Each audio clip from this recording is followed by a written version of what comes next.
శ్రీమాత్రే నమః. శివాయ గురవే నమః. నమస్కారం అండి అందరికీ. ఈ విశ్వంలో ప్రతి సృష్టికి ఒక మూలం ఉంది. ప్రతి రూపానికి ఒక ఆవిర్భావం ఉంది.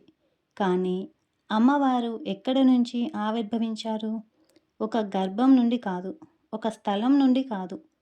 మరి శాస్త్రాలు ఇలా చెబుతున్నాయి. అమ్మ జ్ఞానమనే అగ్నిగుండం నుంచి ఆవిర్భవించింది అని. ఆ దివ్య నామమే చిదగ్నికుండ సంభూత అనేసని. అంటే లలితా సహస్రనామంలో మొదటి నామము శ్రీమాత, రెండవ నామము శ్రీ మహారాజ్ఞి, మూడవ నామము శ్రీమత్ సింహాసనేశ్వరి అని. ఈ మూడు నామాలు అమ్మవారి రూపాన్ని, అధికారాన్ని తెలియజేస్తున్నాయి. కానీ నాలుగవ నామము చిదగ్నికుండ సంభూత అమ్మవారి ఆవిర్భావ రహస్యాన్ని తెలియజేస్తుంది. ఆమె ఎక్కడ నుంచి వచ్చింది, ఎలా ఆవిర్భవించింది అనేసని. ఈరోజు ఈ నామంలో దాగి ఉన్న ఆధ్యాత్మిక, శాస్త్రీయ ఇంకా న్యూమరాలజీ రహస్యాలు అన్నీ ఇప్పుడు మనము ఒక్కొక్కటిగా తెలుసుకుందాము. వీడియోని ఎక్కడ స్కిప్ చేయకుండా పూర్తిగా చూడండి. మీ అభిప్రాయాన్ని కూడా కింద కామెంట్ చేయండి. ముందుగా మనము శ్లోకంలో ఇంకా నామావళిలో ఎలా ఉచ్చరించాలి అంటే ఎలా పలకాలో తెలుసుకుందాము. శ్లోకంలో చిదగ్నికుండ సంభూత దేవకార్య సముద్యత అనేసని వస్తుంది. ఇప్పుడు ఎలా పలకాలి? చిదగ్ని కుండ సంభూత. ఇది 8 అక్షరాల నామం అండి. ఇప్పుడు ఇందులో ఒత్తులు దీర్ఘాలు చూస్తే కనుక శ్లోకంలో చి అనేది అంటే చాకు గుడి వచ్చింది. అంటే దీన్ని తేలికగా పలకాలి చి అనేసని. దగ్ని, ఇక్కడ దా తర్వాత జ్ఞి వచ్చింది కదా, దీన్ని సంయుక్తాక్షరం అంటారు. ఇక్కడ గాకారానికి నా ఒత్తు ఉంది. అంటే దాను కొంచెము ఒత్తి పలకాలి. అంటే దగ్ని అని, దాని ఒత్తి జ్ఞి అని పలకాలి. దగ్ని, చి దగ్ని అనేసని. ఇంకా కుండ అంటే కు తర్వాత అనాకారానికి డా ఒత్తు వస్తుంది. ఇది ముక్కుతో పలికే ఒక అనునాసిక ధ్వని. కుండ అనేసని. చిదగ్ని కుండ. ఇక్కడ డా అనేది ఒత్తు లేదండి, మామూలుగా డా. చిదగ్ని కుండ. ఇంకా సంకు సాకు సున్నా వస్తుంది, అనుస్వార అక్షరము. భూ అంటే బా, మహాప్రాణ అక్షరము. బాకు కొమ్ము దీర్ఘం ఉంది. గాలిని బయటికి వదులుతూ భూ అనేసని పలకాలి. చిదగ్ని కుండ సంభూ అనేసని. తర్వాత తా అంటే తాకు దీర్ఘం ఉంది. ఇప్పుడు మొత్తము చూస్తే చిదగ్ని కుండ సంభూత, చిదగ్ని కుండ సంభూత అనేసని పలకాలి. అదే ఇప్పుడు మనము నామావళిలో చూసుకుంటే కనుక చిదగ్నికుండ సంభూతాయై నమః అనేసి వస్తుంది. ఇక్కడ లాస్ట్లో తా కాస్త తాయైగా మారుతుంది. ఇది చతుర్థి విభక్తిగా రూపాంతరం చెందింది. ఇంకా పద విభజన చూసుకుంటే కనుక ఈ నామాన్ని 3 భాగాలుగా విభజించవచ్చు. ఎలాగా? చిత్ అగ్నికుండ సంభూత అనేసని. ఇక్కడ చిత్ అంటే శుద్ధ చైతన్యము ఇంకా జ్ఞానము అని అర్థము. అగ్నికుండ అంటే పవిత్రమైన హోమగుండము. సంభూత చక్కగా ఉద్భవించినది అనేసని అర్థం వస్తుంది. అదే మనము శాస్త్రార్థం చూసుకుంటే కనుక శాస్త్రం పరంగా అర్థం చూసుకుంటే సాధారణ అగ్ని భౌతిక వస్తువులను దహిస్తుంది. కానీ చిదగ్ని మనలోని అజ్ఞానాన్ని, అహంకారాన్ని దహించే జ్ఞానాగ్ని అన్నమాట. అమ్మవారు కేవలం ఒక రూపం కాదు, ఆమె చైతన్యం అనే అగ్ని నుండి పుట్టిన శక్తి. ఈ నామము అమ్మవారు అయోనిజ అని చెబుతోంది. అయోనిజ అంటే ఏంటి? గర్భం నుండి పుట్టినది కాదు అనేసని.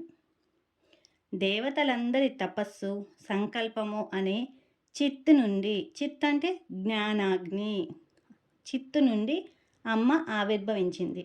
అంటే దేవతలందరి తపస్సు, సంకల్పం చేత వారి జ్ఞానాగ్ని నుండి అమ్మ ఉద్భవించింది అనేసని. అక్షర సంఖ్య ప్రకారం చూస్తే ఈ నామంలో మొత్తము 8 అక్షరాలు ఉన్నాయి. 8వ సంఖ్య సంఖ్యాశాస్త్రం ప్రకారము పరివర్తనకు సంకేతము. పరివర్తన అంటే ట్రాన్స్‌ఫర్మేషన్ అనేసని అర్థం. అగ్ని ఎలాగైతే ఒక వస్తువును రూపాన్ని మారుస్తుందో, ఉదాహరణకి కర్రను బూడిదగా మారుస్తుంది కదా! అలాగా ఈ 8 అక్షరాల నామము సాధకుడిలోని అజ్ఞానాన్ని జ్ఞానంగా మారుస్తుంది అనేసని.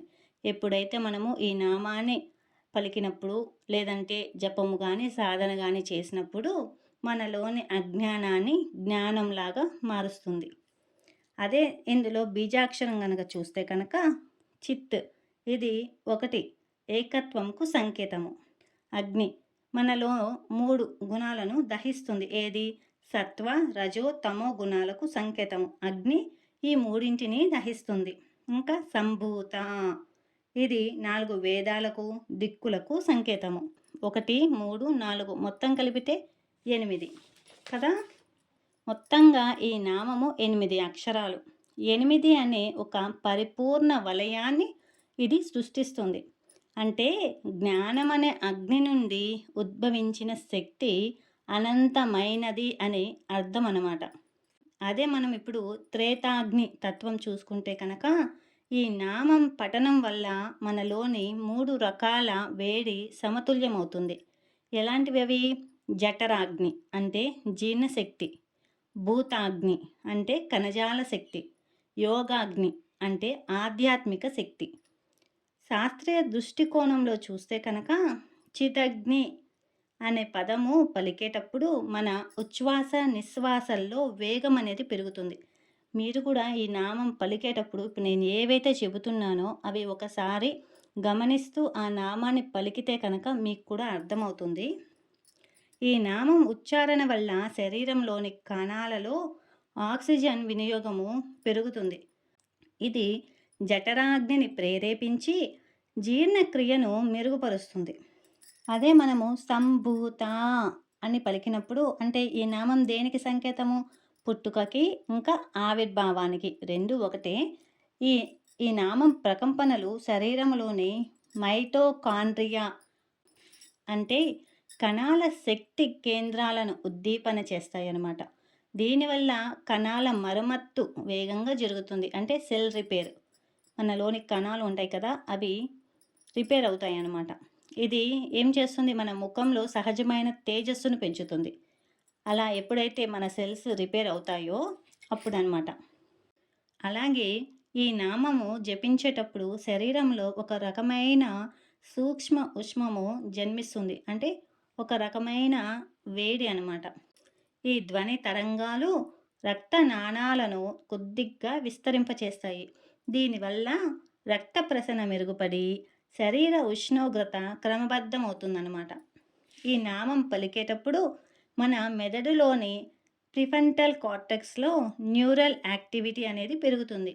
ఇది మెదడులోని నిరుత్సాహాన్ని తొలగించి ఆలోచనలలో పదునును పెంచుతుందన్నమాట.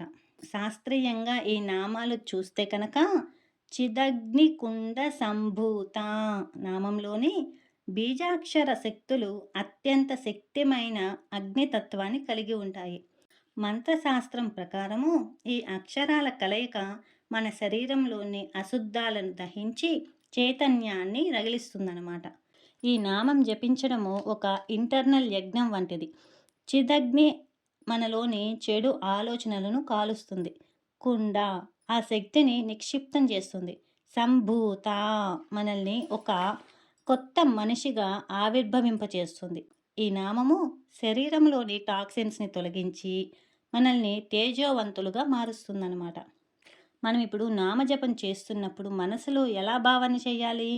నా అంతరంగంలో జ్ఞానాగ్ని వెలుగుతోంది, అది నా అజ్ఞానాన్ని దహించి నన్ను పునర్జన్మింపచేస్తోంది అనేసని మనము ఒక భావన మనసులో పెట్టుకొని ఈ నామాన్ని మనము సాధన చేసుకోవాలి. తప్పులు లేకుండా చక్కగా నేను చెప్పాను కదా ఒక్కొక్కటి ఎలాగా అనేసి అని చెప్పి చీ దగ్ని దగ్ని అన్నప్పుడు దాన్ని ఒత్తి పలకాలి.